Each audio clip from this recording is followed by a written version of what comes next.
Atualização aqui sobre o caso dos desvios do INSS. Deixa eu só dar o contexto para seguir com a informação, porque aí fica mais fácil de entender.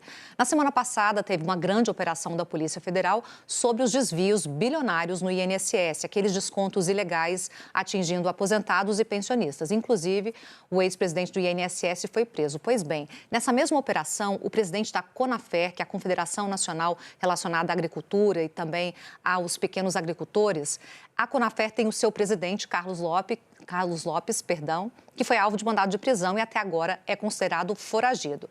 Em relação a essa situação, a CONAFER informou agora há pouco o seguinte, agora de manhã, que o presidente da associação, o Carlos Lopes, que é considerado foragido pelos desvios no INSS, ele vai se apresentar à Polícia Federal. Só que aí, nessa mesma nota da CONAFER, qual que é a informação? Eles diziam o seguinte, que o presidente, que é alvo de um mandado de prisão em aberto, que ainda não foi cumprido, está em processo de retorno e vai se apresentar às autoridades quando tiver acesso aos autos, conforme já comunicado a assessoria jurídica da Confederação, que é a Confederação Nacional de Empreendedores e Familiares Rurais. Agora certinho aqui para vocês. E aí a CONAFER diz o seguinte, que a assessoria jurídica da entidade está acompanhando todos os trâmites de forma transparente e colaborativa.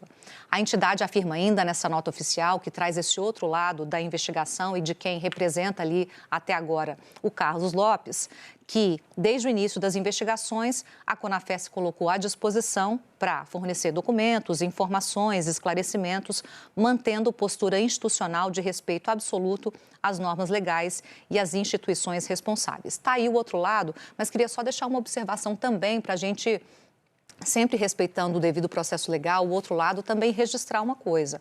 O Carlos Lopes, ele é alvo de um mandado de prisão que foi expedido pela Justiça, ou seja, de uma ordem judicial, que está em aberto porque ele não foi localizado. E na nota, a entidade diz que ele faz uma série de críticas à imprensa e diz que ele vai se apresentar quando tiver acesso aos autos.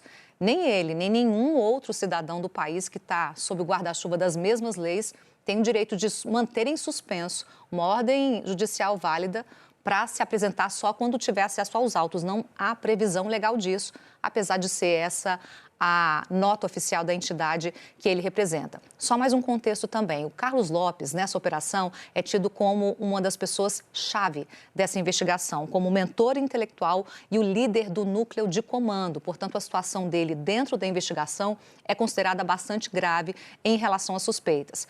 Falando da CONAFER, a CONAFER foi a entidade que mais recebeu dinheiro desse esquema de descontos ilegais de aposentados e pensionistas. Só para a gente ter ideia, para eu passar o número aqui para vocês, de 2019 a 2023, a CONAFER foi a que mais aumentou o volume de descontos. Recebeu mais de 700 milhões do INSS e, segundo a PF, desviou mais de 640 milhões de reais. Para fechar, Carlos Lopes, que é considerado foragido e que a gente deu o outro lado aqui da entidade, também foi o mesmo que chegou a ser preso na CPI, na CPMI do INSS, depois foi solto, agora ele tem uma ordem de prisão judicial em aberto para ser cumprida. Vamos ver quando ele de fato vai se apresentar às autoridades.